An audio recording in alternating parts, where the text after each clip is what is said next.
So today the topic is that asking God to grant us a willing spirit to sustain. 願意神咧幫助我哋一個樂意、甘心樂意嘅心嚟到去服侍呢個社會、呢個世界同埋服侍 That 神。 we would have the willingness to serve this world. 上個禮拜我所解釋到就係危機係將人最好嘅或者最壞嘅顯露出嚟。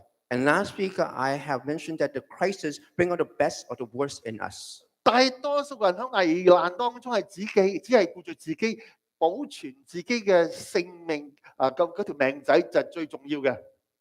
A lot of majority of the people will look out for themselves and save their own skin. 但係自己顧自己嘅人咧，係唔會喺呢個世界、呢個社會裏邊係發生好重要嘅影響力。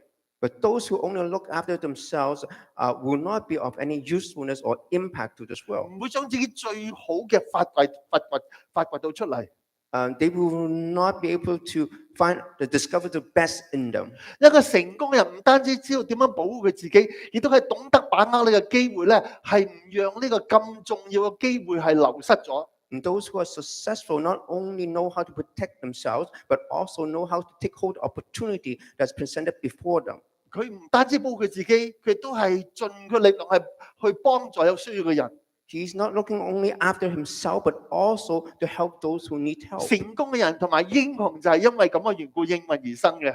And a lot of times the heroes emerges this way. 但係你有冇想過啊？有啲成功嘅人好似所做嘅乜嘢啲事都係成功，好似佢一個點金手咁樣。 But a lot of times you see those people who are successful. It seems that everything they touch will go smoothly, as if they have the Midas touch. 乍眼睇嚟，佢哋好似有一啲長處咧，而佢哋向住呢個方向嚟到發揮。 It seems that they are developing towards the strength, using their strength. 但你將自己同佢比較嘅時候，你覺得好似我乜嘢長處都冇喎。 And when you compare yourself to them, it seems that I have nothing. 所以我哋有冇諗過點解神會使用呢啲咁嘅成功人？點解唔會使用我哋咧？ Have we ever contemplated on how come God used these successful people and not us? 其實我希望大家唔會灰心。 I hope that you are not disappointed 其實我哋每一個人都有啲才幹係可以被神使用嘅。 or discouraged, because we do have some talent or capability that God can use. 只不過我哋唔懂得把握我哋機會，正如頭先所講嘅呢個危機裏邊嘅機會。 And the problem is that we did not know how to take hold of the opportunity. 同埋 Just 就 as 算冇危機嘅時 the 候，我 crisis we 哋 mentioned. 就算冇危機嘅時候，我哋唔懂得呢個門徑係神點樣可以使用我哋。 And even when there's no crisis, we do not know the key of how to be used by God. 所以今日所講嘅唔喺危機裏邊所把握嘅機會啦，係喺正常平常日子裏邊，我哋點樣可以揾到神俾我哋嘅秘訣，去到發掘到自己嘅才幹 So 咧？ today we want to talk about how in a normal day you. 我哋冇恩賜，或者知唔知道自己有恩賜？ I want to point out it does not depend on whether we have a gifting or talent or not. 因為喺我哋發現呢啲恩賜之前，原來有啲嘢我哋要做好嘅準備。 But before we discover if we do have talent, discover these gifts and talents, 就係 there are 在乎我哋 preparation to be done. 內心有冇做好呢個準備？有冇隨時接受呢個挑戰？ And that have we are we prepared and ready? 我要先問兩個問題。 Let me ask two 第一 questions. 個問題就係、聖經裏邊嘅信心偉人，到底係咪老早知道神俾咗乜嘢嘅恩賜俾佢哋？有咩條件要俾佢哋咧？ That the giants of faith in the Bible, that they knew beforehand what kind of gift God had given them or talent that God had given them. 佢哋有冇因為佢哋知道自己有咩恩賜，然後一生致力去發揮佢哋嘅恩賜，直到佢哋成功為止咧？ Or have they knowing this the gifting was using this gifting all their life to attain 我 their 一陣 success? 先解答呢個問題。 I will answer this question later. 第二個問題就係、 The second question, 我相信我哋都知道啦。當我哋有事求於人嘅時候咧，有幾類唔同嘅人嘅反應。 and we all know that when we ask someone for a favor, a lot of time we encounter different type of people. 第一種人就係乜嘢事都係托手踭嘅。And first one, they will, no matter what you ask them, they will refuse. 雖然佢哋有能力去做呢樣嘢，但係佢哋唔願意做。Even though they are capable, but they're not willing. 所以當你知道佢點樣嘅性格嘅時候，你根本都唔會去你放棄去求佢，因為免得難為咗自己。So to not to be embarrassed, you would not even think about going to them asking for help. 第二種嘅人， Second kind of people, 佢雖然答應你，但係佢好勉強嘅。and even though they agree to do so, but they agree reluctantly. 有時我哋做兒女嘅時候係咁啊，有陣時我哋啲兒女亦都係咁樣。佢哋雖然做，但係做得好晦氣嘅，係俾啲罪疚感俾你嘅。And our children like that. Even though they would do it, but they're doing it grudgingly. 有啲人咧幫你做嘢之後咧，係俾啲罪疚感俾你嘅，覺得你係令到你覺得你係欠咗佢啲嘢嘅。And sometimes they even give you a guilt trip and think that you owe them something. 第三種嘅人就最好啦，甘心樂意幫你做，甘心樂意擺上，任勞任怨，赴湯蹈火，在所不辭。And the third kind is the best. They are willing to do so without hesitant, without complaining. 唔單止你要求所做嘅，甚至乎你冇要求嘅，佢都肯為你做嘅。Not only they do what you ask of them, they even do the thing that you haven't asked of them. 我個問題就係呢，第二個問題就係咩？呢幾種人當中，你會揀去揾邊一個咧？ Among these three type of people, who you go to? 神會係揀邊一種人咧？ And also, whom would God choose? 你諗下啲，神所睇到嘅同我哋睇到有冇分別咧？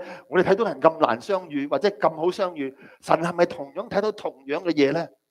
Is God seeing the same thing that we are seeing? 我相信我哋好容易啊！我哋揾一啲甘心樂意嘅人。I believe that we would seek out those who are willing. 我希望指出就係，就算你點樣才華蓋世，但係如果你內心一個唔願意嘅心啊，乜嘢都托手生話，嗱神點會使用我哋咧？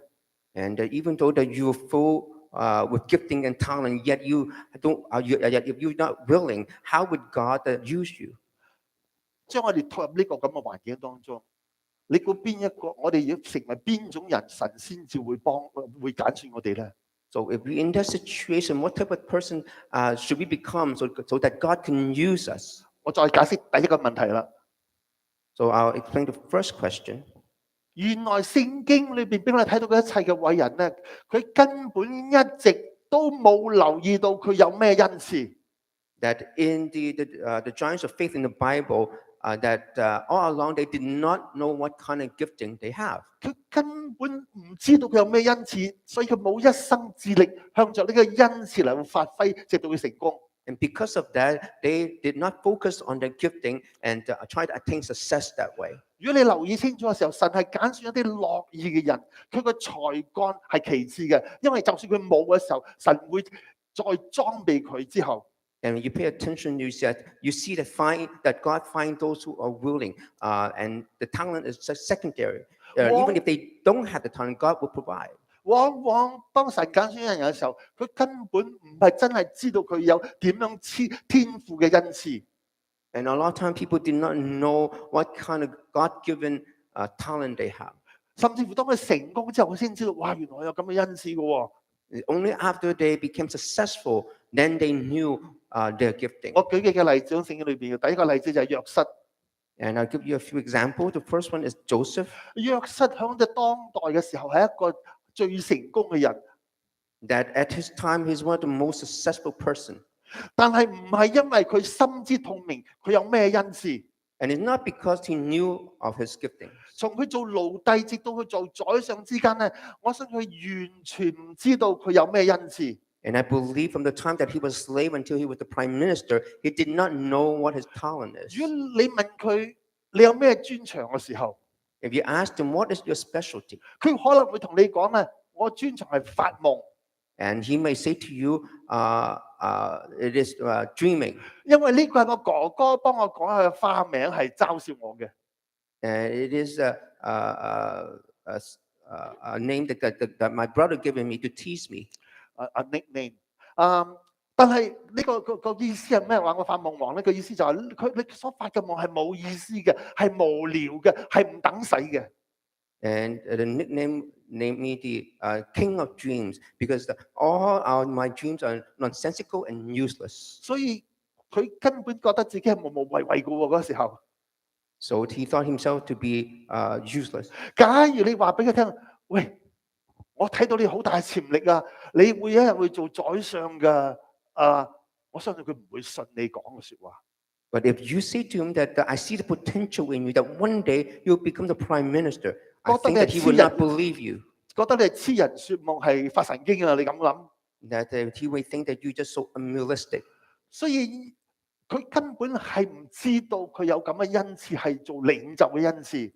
So that he did not know that he had the gifting of a leader. 但係你話，如果唔講佢有恩賜嘅時候，我哋見到佢有何德何能會躍升成為呢個宰相咧？ If he not because of his gifting, then what quality does he have that he deserved to be the prime minister? 我希望今日指出就係原來佢有一個比恩賜更加重要嘅基本條件。And I want to mention to you that he has something that is even more important than the gifting. 呢個條件係我哋往往忽略嘅。And oftentimes that we have neglected this criteria. 我哋往往係尋求恩賜，但係我哋係忽略咗呢個更加基本首先要做嘅。A lot of time we were seeking for gifts, yet we have neglected this most basic thing that we must have. 我可以大膽咁講啊，呢個條件係每一個渴望神使用我哋嘅人咧，係應當先具備嘅條件嚟嘅。And may I be so bold to say that this criteria is a prerequisite for all those who desire to be used by God. 佢嘅條件係乜嘢咧？ So what is this criteria? 即係無論佢落喺乜嘢嘅厄運嘅當中，乜嘢嘅困難裏邊，佢都保持一個好甘心樂意服侍人嘅心態。And the criteria is that no matter what kind of misfortune he's encountering, what kind of difficulty that he's in, he maintained a attitude of willingness to help. 原來呢個甘心樂意係好重要嘅。And because this willingness is very important. 係開啟我哋裏邊有咩嘅潛力嘅呢個鑰匙。It is the key to unlock our potential. 所有嗰啲信心偉人，其中嘅點樣能夠將佢嘅裏邊嘅恩賜打開咧？就係用呢條鑰匙去甘心樂意去服侍。And for all the giants of faith, their potentials or giftings were unlocked by this key. 呢個約瑟冇因為佢所遭遇任何嘅厄運，係滿懷怨恨。And that Joseph did not become bitter with all the misfortune that he encountered. 其他啲人會同你唔合作啦，有好多嘅脾氣喺裏邊啦。And other people, they might be throw tempers at you or being not to cooperate with you. 好難相遇嘅。當佢有咗即係受咗委屈之後嗰啲人咧，好難相遇。但係呢個約瑟冇。It's very hard to live with these kind of people. Yet Joseph was not like that. 佢甘心樂意服侍呢個波提乏。He was willing to serve Potiphar. 雖然佢係被逼成為奴隸嘅，唔係佢自願嘅。Even though he was forced to become a slave. 同埋佢係甘心樂意喺呢個黑牢嘅裏邊呢個監獄當中咧，係服侍所有嘅獄卒，同埋幫呢個囚犯啊，同埋幫助呢個獄卒嘅手。And even when he was in prison, he was willing to totally serve the warden and all those that are in prison. 佢好同人哋合作，好關心人嘅。And he cooperated with everyone, and he was concerned about everyone. 佢好樂意去幫人，去幫佢個老闆，幫佢嘅主管。That he was willing to serve his boss and his supervisors. 到一個地步，佢哋將所有嘅責任交俾佢，佢哋乜都唔理啦。To a point that his boss and supervisor gave him all the responsibility. 所以我哋唔能夠低估呢個甘心樂意嘅靈，呢個好重要嘅靈喺個裏邊嘅靈。So you cannot underestimate this willing spirit. 因為原來我哋有任何才幹裏邊嘅，都係靠著呢個咁嘅甘心樂意嚟到開啟嗰個咁嘅燃點佢嘅火花嘅。Because whatever the potential we might have, this is the key to unlock it. 另外一個或者大家睇唔到嘅呢個例子就係呢個摩西。And perhaps another example is Moses. 我哋大多數以為摩西係一個唔甘心、唔樂意嘅人，因為神呼召佢嘅時候，佢托晒手踭。And a lot of time we thought that Moses were unwilling because we see that again and again he refused the call of God. 佢找藉口、揾藉口去逃避，希望講到自己甩到身。That he find excuses after excuse, try to get off the hook. 但呢個係佢表面嘅啫，個外表嘅表現，攞嚟做推搪。但係其實咧，佢另有嘅苦衷喺裏邊嘅。What we see is just the surface, but rather he has some inevitable difficulties that he need to 我今日 resolve. 指出咧，摩西其實係一個好甘心、好樂意嘅一個人嚟嘅。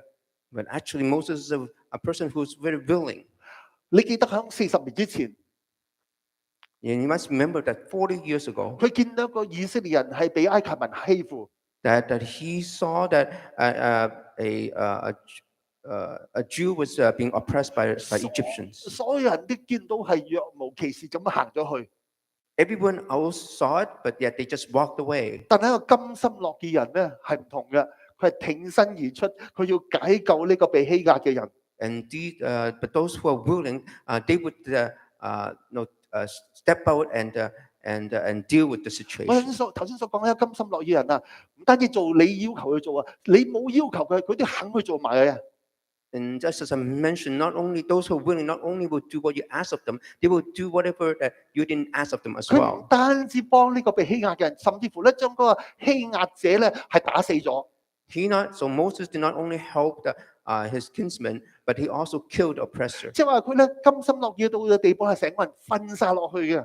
That he was so willing that he was totally devoted to it. 佢不惜付上幾大嘅代價，係超過被幫助人嘅要求嘅。And regardless what the price that he had to pay, he would do it. 到個地步，佢根本連佢自己王子嘅身份啊、權力啊同埋權利咧，都係損失，但係佢冇法怨言喎。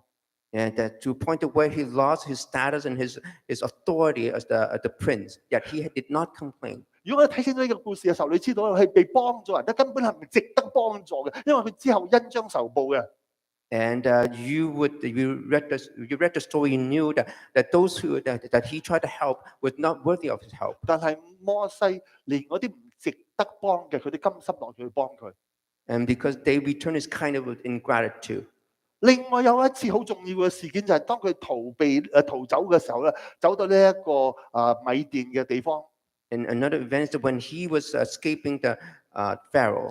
當時碰到呢個米甸嘅祭司嘅7個女咧，係看緊羊，係將啲羊咧喺井旁咧話打水俾佢哋飲。That he met the daughters of the Median priests who were tending the sheep. 但係有其他嘅牧人咧嚟到咧欺負呢7個弱質嘅女流。But others, shepherds came and bullied the ladies. 摩西甘心樂意嘅又俾我哋睇到，就係咧佢路見不平，拔刀相助，係解救佢哋嘅。And when Moses saw this, he stepped up and helped the ladies. 係趕走嗰啲咁嘅牧人 and chase away the other shepherds. 唔單止咁喎，佢仲幫呢7個女仔咧嚟到去飲呢個羊嘅，係真係打水嚟俾放俾啲羊飲。Not only that, but he helped the ladies to draw water to water the sheep. 所以摩西其實根本係一個好樂意、好甘心去幫助人嘅一個人嚟嘅。So we can see that Moses is a person who's really willing to help. 所以我哋唔能夠淨係睇佢推搪神嘅呼召，就認為佢咧係唔樂意嘅人，係托手踭嘅人，根本唔係咁嘅。We cannot just focus on the event that the fact that he have refused to the call of God. 佢推搪就係因為佢有另有苦衷。And say that he was unwilling. He refused because he had difficulties that he needed to deal 因為 with. 佢喺呢個埃及裏邊去幫呢個以色列人去打死咗呢個埃及人嘅時候咧，佢係發覺咧係英文叫 backfire， 係弄巧反拙啊。That he found out that because he realized, well, the fact was that when he tried to help the Jewish people in Egypt, that the whole thing backfired on him. 係佢而家成為通緝犯，所以佢有好大嘅陰影。that he became wanted by the Pharaoh, and he was traumatized. 另外，因為佢要幫呢個以色列人搞入去嘅時候咧，佢嘅熱誠咧俾人拒絕咗。And also that his fervor in helping was rejected by the Jews. 嗰啲人講話，邊個立你做我哋嘅審判官啊？你而家唔好咁多管閒事啦。And they answered him by saying that, who made you our judge? 當一個人滿腔熱血熱誠嚟到去幫你嘅時候，但係咧到最深尾咧俾人拒絕嘅時候咧，係一個好大嘅打擊。It's a great hurt when you are full of fervent, yet you are rejected by those who you try to 佢 help. 嘅壯志啊，係俾人哋打沉咗啦。And all his ambitions were struck 佢而家 down. 對佢內心嗰個熱誠咧係有懷疑咗，我係咪可以值得咁去做咧？咁樣。And he introduced doubt in his mind that is it worth it for me to do so? 加上最後仲有一樣嘢就係佢唔敢接受神嘅委命，因為咧法老而家係通緝緊佢，係要殺佢嘅，所以佢唔想係送死。And furthermore, he did not want to go back to Egypt to face Pharaoh, who wanted to kill him. 但係其實佢估唔到，原來神咧藉着呢啲不同嘅打擊咧，係改造佢嘅途徑嘅。But unknownly, unknown to him, that God was using these events to transform him. 原來雖然當時摩西咁甘心去幫人係好，但係其實係佢靠住佢自己嘅血氣。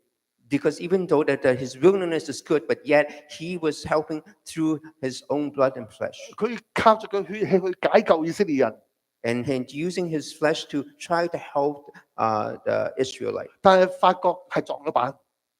And finally, that he hit the wall. 發覺佢原來佢所用嘅自己嘅力量係咁無能嘅，係做唔到乜嘢嘢嘅。And then found out that no matter what his capability and strength he still couldn't do anything 神 for 係 them. 藉著嗰啲失敗感嚟再改造佢，唔好再靠自己，乃係要依靠神嘅帶領。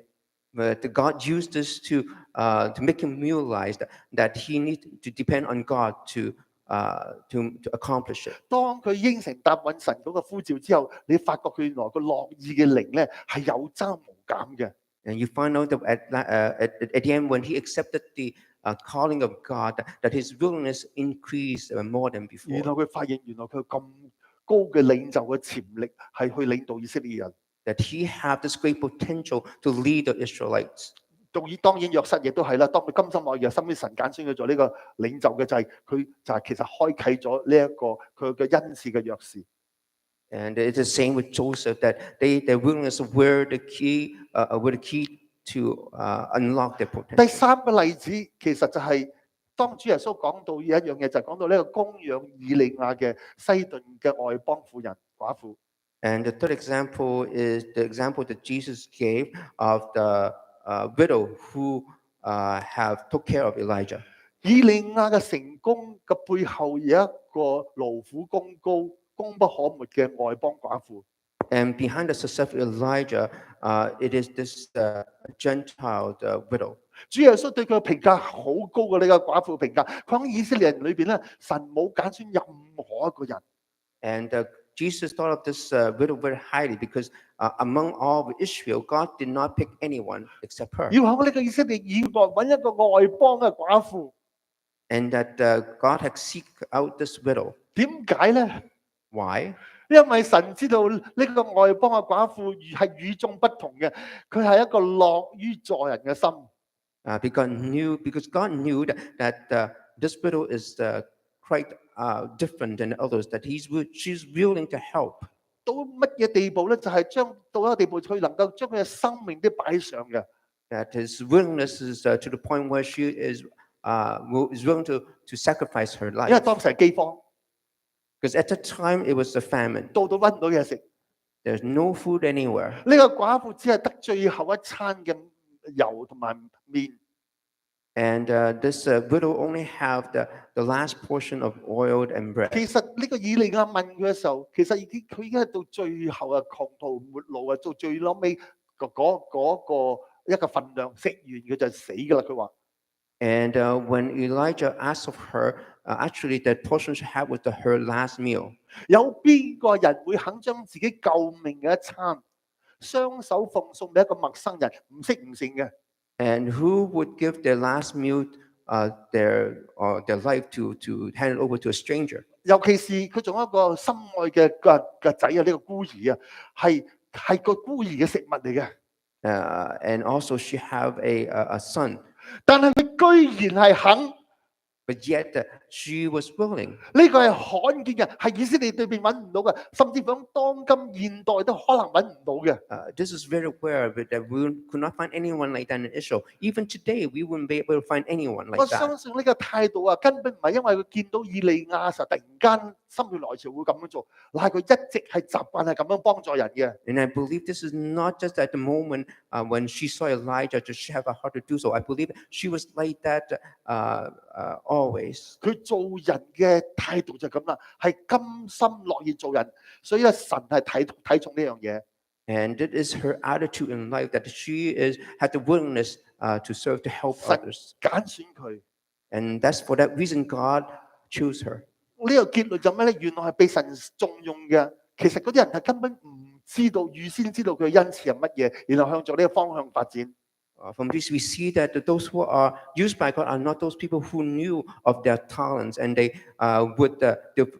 that they would use this talent 佢根 in 本 their 佢哋唔 lives, 知道㗎， and it's a gifting that they are unknown of. 但係佢嘅強處就係乜嘢？就係原來佢哋一早都係積極咁樣，係用積極同埋正確嘅態度，係甘心樂意咁樣去服侍人。But they carry a positive and right attitude in their willingness to help others, to serve others. 其實甘心樂意同主耶穌啊嘅一個教導，應該咁講啊，甘心樂意係一個其實就係一個謙卑願意服侍人嘅心，係願意做眾人奴僕嘅心態。And to a willingness to serve is that we are humble and want to be a servant to others. 甘心樂意其實同主耶穌所教導呢個做僕人去服侍嘅心態係一樣嘅。And this willingness is the same as what Jesus teach that we to be a servant to serve 如果我 others. 哋要開啟我哋嘅裏邊神天賦嘅潛力嘅時候，我哋一定要學呢樣嘢先，就係甘心樂意服侍人，係作呢個奴僕嘅咁嘅心。And to unlock the potential in us or gifting in us, we first need to have a heart, a willingness to serve others, to be others, the slave for 主耶穌 others. 雖然係做老師，但係佢甘心樂意係幫門徒洗腳。Even though that Jesus was the rabbi and that he was the teacher, but he was willing to wash his disciples' 佢話 feet. 邊個願意做手嘅，就要做眾人嘅僕人。 And those who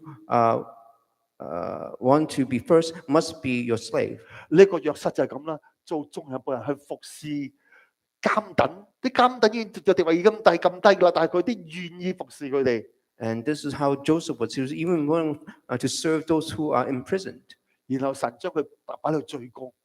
And God exalt him to the high place. 主耶穌話：我嚟到唔係要被人服侍，乃係要服侍人，為多人捨命。 And Jesus said, I did not come to be served, but to serve and to give his life to ransom others. 如果我哋話我哋嘅恩賜未有被發掘嘅時候，我哋嘗試一樣嘢，就係去學做服侍，去甘心樂意服侍人。 And if we say we haven't yet found our gifting yet, then but we can try to have this willingness to serve others first. 頭先所講啲人，佢甘心樂意去服侍，佢願意犧牲佢哋自己，係成全其他人。 And that we have a willingness to serve, to sacrifice ourselves to serve others. 佢哋嘅長處就係有乜嘢就用乜嘢。 And their attitude is whatever they have, they will use. 總言之，佢可以盡佢綿力嘅時候，有咩嘅攞得出嚟嘅，佢就用啦。 And whatever contribution they can make, they will make. 呢個窮寡婦係只係得最後一餐，佢就攞呢樣嚟去服侍人啦。 And for the widow, that is her last meal, and she used it to serve others. 只要你得到佢嘅效勞，佢哋就會心滿意足，有一個滿足感。 And you allow them to serve you, then they're satisfied.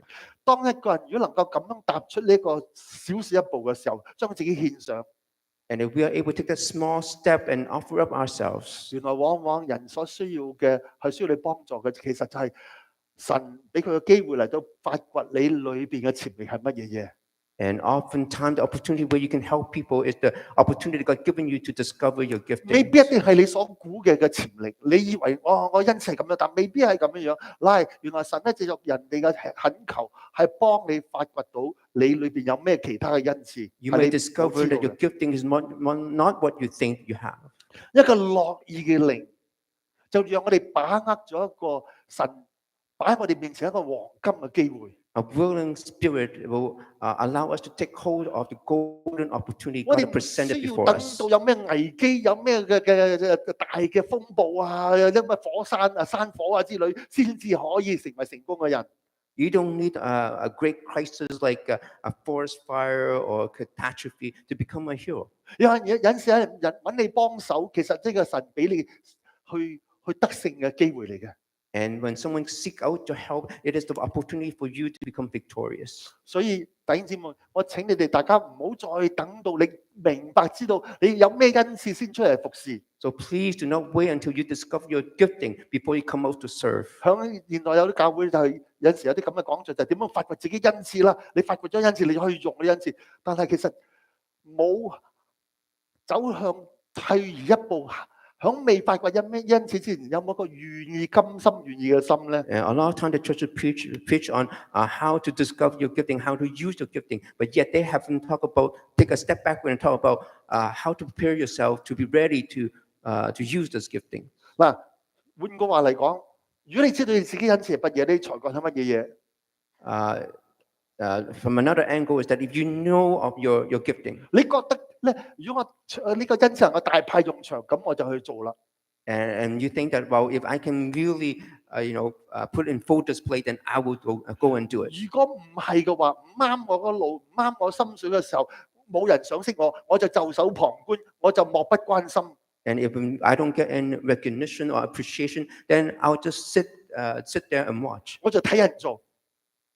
And I'll watch other people do 你 it. 話神點會用我哋？如果我哋有咁嘅心嘅時候， I 就我哋 ask you, how 喜 can God 歡 use 嘅， that if we have this attitude? 我哋喜歡嘅我哋做，我哋唔喜歡嘅時候就冇我份。 And that we only do it when we feel like it. 如果咁嘅情形之下，我哋永遠唔會出嚟服侍嘅， In that we have this attitude, then we'll never come out to serve. 更加好難揾到我哋嘅裏邊有咩恩賜。 And even hard to discover what kind of gifting we have. 因為神俾嗰啲恩賜唔係一定係我哋所想像係呢一個方面嘅。 Because the gifting that God gives us may not be what we think we have. 響聖經裏邊所講啲成功嘅人，佢根本唔知道自己有咩恩賜。 The successful people in the Bible, they did not knew what their giftings are. 佢只係有一個樂意嘅心。 They only have a willing spirit. 大衛響詩篇第51篇呢個懺悔嘅詩裏邊，醒悟咗一個好重要嘅道理，就係佢話求主咧賜我一個樂意嘅靈嚟扶持我。 That in the Psalm 51, at the time of David's repentance, he said, "Grant me a willing spirit." 你成功同埋你失敗，其實係關鍵係在乎你有冇個樂意嘅心。 And the key to your success is if you have a willing spirit. 你如果唔樂意嘅時候，你有幾多恩賜嘅一張刀冇得用嘅喎，喺裏邊你就永遠都係收埋呢啲刀嘅。 And if you're not willing, it does not matter how much gifting or how much talent you have, you will not be able to use it. 我希望大家唔介意我講少少我自己成長裏邊嘅經歷。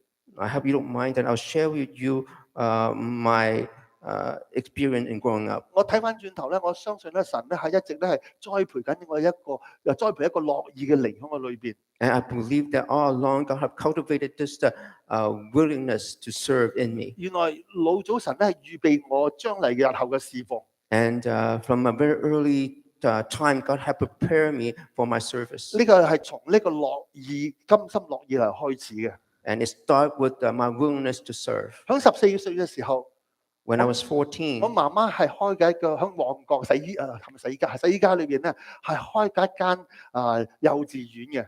and that my mother had a kindergarten in the Wongkok district. 係喺間教會請佢嚟去做嘅，開咗一個幼稚園，亦都喺裏邊咧佢做埋女傳道咧，係開辦主日崇拜啊、團契之類嘅。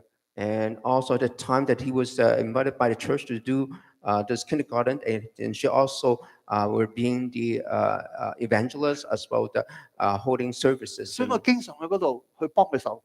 And for that reason, I was often there to help. 有一樣嘢好特別嘅就值得提出嚟嘅，就係如果大家年長嗰啲人咧，會記得我哋以前唱詩歌咧，唔係好似而家咁方便啊，有呢個有譬如以前咧，我哋用一個擺喺個機響度咧，叫投射器啊，寫咗啲膠紙咧，然後擺上嗰度佢有啲影像咧，可以射上去嘅。我哋以前唱歌係 And 咁 if 噶。 you are older, you might remember the days where we use a projector, the old type of projector. 我哋而家咧就用呢個電腦放上呢個機裏邊係投射出去。And today that we are using the digital projector. 但係年長啲嘅人啊，會記得咧，以前唔係咁啊，冇呢條褲仔着嘅。And if you are much older, then you remember we don't have all these things. 我哋有一個架，以前喺間教會有一個架，係咧有個木架，然後有條橫木。呢間教會有㗎，係有條橫木喺裏邊咧，有兩個螺絲喺度咧，然後佢夾住一沓嘅歌詞。And that at that time we have a stand with a thick piles of paper, 如果 large 你要 paper. 唱短歌唔唱聖詩嘅話咧，就要用呢啲歌詞咧，一頁一頁咁樣咧，係大個字俾人坐最後裏邊睇得到嘅。And when we're not singing hymn, we're singing these short choruses, then we have to flip these papers and when people sing. 有一日媽媽就問我：你可唔可以幫我寫呢啲紙啊？ And one day my mother asked me, "Do you mind help to write out these on the 其實 paper?" 要用毛筆嘅，開墨汁、墨水咁樣，然後點住一個一個咁樣寫嘅。我哋知道大多數人都唔中意寫毛筆字㗎。And asked me to use the Chinese brush to write the songs on these papers. 花好多功夫，花好多心機，花好多時間，又要寫到齊齊整整，一行一行唔能夠歪歪斜斜，又寫啲字俾人睇得到係好嘅。And you had to spend a lot of time, a lot of energy, because everything had to look well so people could read it. 我啲兄弟都唔願意咁做，好多人都唔願意咁做嘅。My brothers and many others, most people are not willing to do so. 點不知當我應承咗媽媽一次之後，原來陸續有嚟嘅。請完我寫一次，下個禮拜又要寫，個禮拜都要寫嘅。And unknown to me at the time that after I agreed to it once, that it keep coming, that she keep asking me to week in and week out to do the same thing. 試問一個14歲嘅少年人啊，有邊個肯做呢啲咁嘅嘢啊？佢寧願去花時間去玩，都唔會寫毛筆字啦，好似俾生罰咧留堂要寫毛筆字咁樣。I believe any 14 years old would rather go play outside and do other things than to write using the Chinese brush. 但係媽媽好錫我，因為我係好甘心樂意咁樣做。But I was very willing, so my mother loved me for it. 但係睇唔出咧，原來咧點不知道原來係神老早咧係裝備我日後喺教會裏邊侍奉嘅。And actually, that God was preparing me for the time that in the future to serve in the church. 原來喺呢間教會裏面服侍嘅時候咧，當時我哋唔需要寫啲咁嘅字啦，但係咧我係喺2001之前，我未離開呢間教會之前咧，我製作咗大約500首嘅咁嘅詩歌。自己翻譯自己寫上去嘅。Well, even though at the church I did not need to write using the Chinese brush to write, but yet I had prepared for the projector what it's called. 我哋喺後邊咧，教會個儲物室裏邊咧，仲有啲咁嘅膠片啊，有2大箱咁多嘅，大多數都係我製作噶啦。And those clear plastics to produce about 500 songs on these plastics. 喺大約1998年嘅時候，梁東耀大兄Eric Leung 咧，佢離開呢間教會嘅時候咧，佢好喜歡啲詩歌咧，佢成2箱抬咗去咧，去影印咗一本詩集。And in 1998, before Eric Leung left, he loved the song so much that he took all the 2 full boxes and compiled into a song. 影印咗，然後整咗本詩集，然後送一本俾我做紀念。And also sent me a compilation of these songs for me to as remembrance. 500首大約500首嘅詩歌， About the 500 songs. 喺年青嘅時候，其實神訓練咗我呢樣嘢。 And God trained me in a young age to do this. 而家容易啊，而家冇咁難啦，而家整得到好靚嘅，首先好多人有心機做，但係以前咧用手寫啊之類咧，又冇任何嘅花款啊，係其實好考你嘅功夫嘅，耐性嘅。 And it's not like today where everything seems to be much easier. You don't have to do it by hand, and you can come up with many different 神 styles. 老早裝備咗我。 But God prepared me way 另 ahead 外 of 一 time. 樣嘢就係，原來我從來冇幻想過我長大之後會做牧師， At that time, I never imagined that I would become a pastor. 亦都冇想過自己要講道嘅。 I never thought that I need to preach. 我希望今日再次講多次啊！其實我冇講道癮嘅，你以為我好中意講道，其實我冇講道癮嘅。 And once I want to emphasize that I do not have a strong interest or obsession to preach. 因為我係一位餐揾餐食、餐清清、行一步清一清嘅一個牧師，講道嘅講員。 And because I'm a pastor who would use whatever he has at that time, and after that I have nothing left. 我每一次講咗篇道之後，係冇下一篇道噶啦，係唔知自己要講乜嘅。 So every time I preached a sermon, that was the only sermon I had. 而且每一次因為咁嘅緣故，我唔知道自己講乜嘅時候咧，每一次要預備嘅時候都係嘔心瀝血嘅。 And for that reason, I will not know what I would preach about the next time, 因為我冇頭緒要講乜嘢， because I had no idea. 但係我只能夠可以大家面前講到係，其實係出於神嘅恩典。 I only can say this is the grace of God. 原來我開始講道嘅時候，唔係做咗牧師之後先講嘅。 And my first time preaching is not at the time I became a pastor. 響19歲嘅時候，我已經開始講道。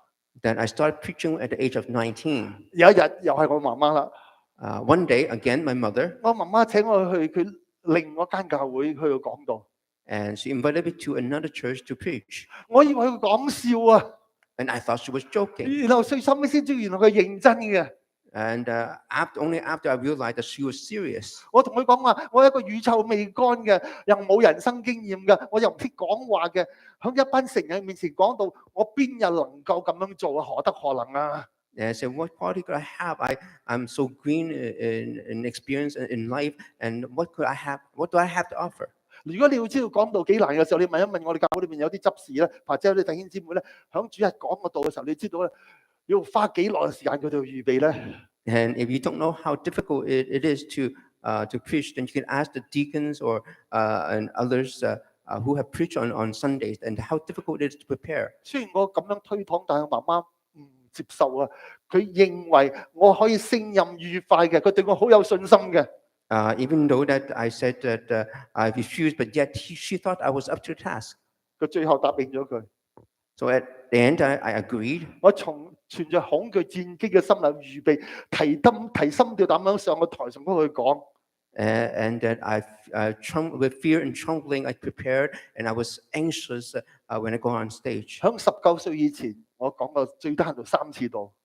That before the age of 19, at least I preached 3 times. 我細估唔到以後神要我做呢個講道嘅工作。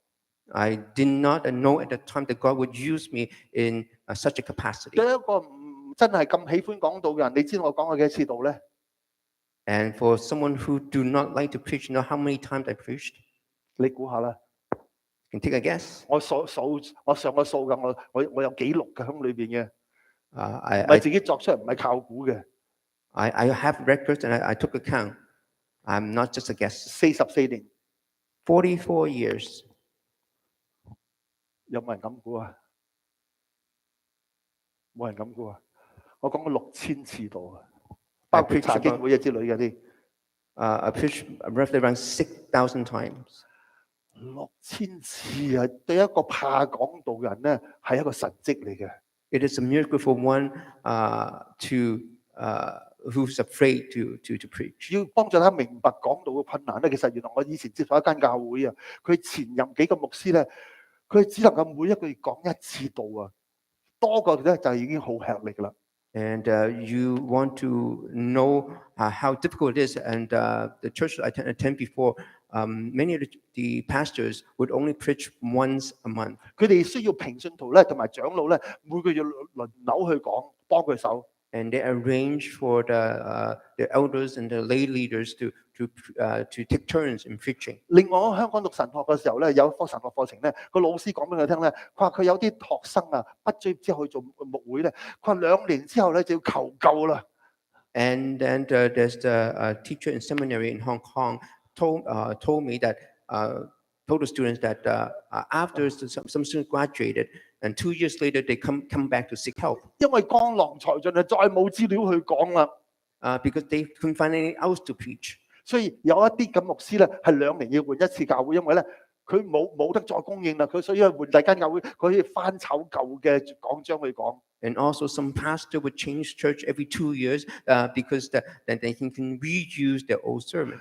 我感謝神， I thank God. 佢冇嫌棄我呢個不才， And that God did not abandon 佢我 me. 靠着神嘅恩典，神使到我44年裏邊咧，係從未試過咧係冇道去講嘅。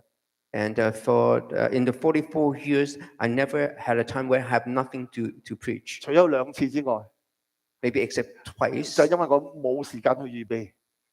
because I didn't have time to prepare. 係嗰2次真係好失禮，但係咧我係好盡力去預備嘅。And it's a little bit embarrassing, but I do fully devote myself to preparation. 每一次當我講完嘅時候，我冇下一篇道去講。 And every time after the preaching, I do not have prepared 其實 the next sermon. 其實呢個係好事嚟嘅， But indeed, that is a good thing. 因為講道唔係照講自己心底裏邊嘅嘢，你知道要講啲乜嘢嘢。Because preaching is not to say whatever you have in your own 當 heart. 我覺得彈盡糧絕嘅時候，我就要尋求神。神啊，我有乜嘢俾要交俾我講咧？ It is when we have nothing, we go to God and ask God, what do you want me to preach about? 感謝神，神就供應。 And thanks God that every time He provided. 睇翻轉頭，神揀選我，我相信因為佢其實係看重一樣嘢，就係19歲之前，其實我已經係一個甘心樂意嘅心態。 And looking back, I see that at the age of 19, I have a willingness. 唔單止係做教會嘅嘢，嗱，我屋企裏邊幫父母手，佢叫我做乜我都要幫我做，冇晦氣過，冇俾啲顏色佢睇。 And not only at church, but also at home as well. I'll do whatever they ask of me, and without any complaint. 一個樂意嘅靈係好重要。 And for that reason, the willing spirit is very important. 當你發覺你樂意嘅時候咧，神會將你不同嘅恩賜嚟到發掘出嚟。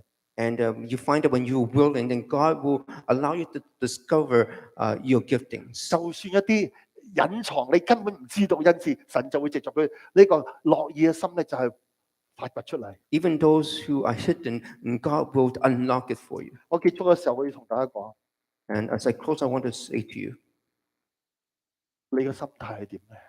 what is your attitude? 當我咁講嘅時候，你有冇反應一下？你個心到底係幾打得開，還是係幾硬心咧？ And as I preach to you, have to reflect how soft or how hard is your heart. 唔好講話嘅外邊人啦，屋企裏邊嘅人請你幫手，你有冇托手踭咧？ Never mind about the people outside. What about at home? When they ask of you to help, 你做兒女嘅時候，有冇好晦氣唔合作咧？ and are you not cooperating as children, and that you're doing things grudgingly? 當你長大之後，人哋請你幫手嘅時候，到底你幾甘心去做咧？ And when you grow up, how willing are you when people ask you to help? 當人哋打你右邊，你能唔能夠轉左邊俾人打咧？ And when they strike you on the right side, will you give them the left side to 當 strike 人 you 哋 as 免 well? 叫你行一路嘅時候，你可唔可以幫行2里嘅路咧？ Are you able to work the extra mile? 一個甘心樂意嘅人係可以勝過呢啲，可以將佢自己嘅長處發掘咗出嚟。 And those who are willing are able to overcome and also discover their strength. 一個心裏邊硬嘅、托手踭嘅、俾面色俾人睇嘅，係冇辦法可以發揮到神俾佢嘅才幹。 And those who are hardened, and those who refuse to help, they will not be used by God. 我哋實在需要神可憐我哋。We need God to have mercy and pity on us. 因為就算我哋覺得自己幾甘心先算啦，我哋其實仲可以軟化我哋嘅心，更加係打得開。And because no matter how willing we are, we can still be even more soften even more and more willing to help 任勞任怨， and without complaining. 甚至乎人哋唔叫我哋做嘅，我哋都要做埋。 And even do the thing that people haven't asked of us. 呢個甘心到咁嘅地步。 And this is how willing that you can be. 如果你可以咁做嘅話，你會發現你嘅生命係更加會燦爛。 And if you're able to do that, you find that your life is more meaningful. 你唔會係埋沒咗你自己所有嘅才幹，冇人知道。 And that you will not have any gifting that's undiscovered. 因為你冇機會去用啊嘛，你根本唔願意去用。 If you're not willing to do anything, then you are not using the gifting anyway. 父神，我哋懇求你幫助我哋。 Father, we ask you to help us. 我哋心裏邊有好多頑梗叛逆嘅地方， And there's a lot of bad things in our heart 我 that we 哋 do with, 抗拒環境， that我哋 we would struggle against our circumstances. 我哋抗拒新嘅挑戰， We also reject any new challenges. 我哋抗拒一啲對自己唔方便嘅工作， And we also reject those who things that are inconvenience to us. 我哋抗拒人嘅懇求嘅協助幫助佢哋。 And that we reject the help, the seeking of help from others. 所以我哋根本配唔配做一個嘅僕人去服侍呢個世界？ So we are not worthy to be a servant to this world. 但係懇求主，你今日嚟軟化我哋嘅心， Father, may you soften our hearts 讓我哋能夠謙卑，取咗呢個奴僕嘅樣式， so that we can humble ourselves and be like a servant, 去服侍我哋周圍嘅人， to serve those who are around us, 尤其是我哋所親愛嘅家人。 especially our family members. 然後亦都幫助我哋喺我哋周圍嘅工作崗位，我哋呢個社會嘅當中，嚟去服侍一啲有需要嘅人。 And next in our place of work and also in the society where people need help. 父啊，我相信我哋當中裏邊有好多不同嘅恩賜，係你已經係俾佢哋與生俱來嘅。 And I believe that you have given us giftings already. 我哋懇求主你嚟到，讓我哋甘心樂意嘅時候，能夠發掘到呢啲恩賜。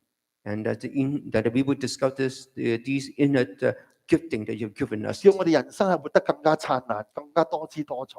And that our life would be more spectacular and meaningful. 讓我哋能夠有呢個滿足感，因為我哋用我哋恩賜去服侍你。 And we draw satisfaction because we're able to use the gifting that you've given us. 你都願意我哋周圍嘅人，因為你嘅恩光喺你生命裏邊嘅時候，使到佢哋都因為咁嘅緣故得到喜樂，得到造就。 And because that you're working through us, that the people around us will be also edified and also being served. 喺呢個動盪嘅社會裏邊，有好多人係好自私自利，但係我哋懇求主你幫助我哋能夠藉着我哋嘅甘心樂意嘅時候，為主嚟到發光。 And that in this world of turmoil, that there are a lot of selfish people, but please allow us to be the light and shine for you. 我哋今日奉獻我哋嘅生命在你嘅手裏邊， And today we lift our life into your hands. 懇求主你接納我哋，改造我哋，使 And 用我哋。 may you accept us and transform us. 我哋亦都將我哋嘅時間交在你嘅裏邊。呢個禮拜懇求主你繼續嚟到帶領， And may you continue to lead us in this coming week. 亦都醫治 Keith 佢個佢咳嗽佢琴日睇照肺，唔知有咩事發生。懇求主你特別嚟到撫摸醫治佢， And may you touch Keith as well and also heal him of his coughing. 同埋我哋當中有好多其他嘅隱喻唔能夠講出嚟嘅呢個嘅懇求主你都答應我哋嘅祈求。 And that may be inevitable needs among us that may you also answer our prayers. 賜福我哋幾個弟兄姊妹仲係旅遊嘅，響第二個地方城市嘅，懇求主你同佢哋同在。 Also remember those brothers and sisters who are still away, and may you continue to watch over them. 賜福嘅 Kim 今日晏晝講嘅講座， And bless Kim in her workshop this afternoon. 使到每一個去參加嘅都係得到造就。and all those who participate will be edified. 亦都賜福呢一個詩歌嘅練習，懇求主你賜福俾每一個參與嘅人。And also the jam section this afternoon, that you will bless all those who participate. 使到我哋彈奏詩歌嘅時候，有感到你嘅靈嘅同在。That during these sessions we will feel your presence. 我哋咁樣禱告，奉主耶穌基督名求， We pray all this in Jesus' name. 阿門。 Amen. 我將神交俾永明弟兄 I give the time to Randy.，thank you。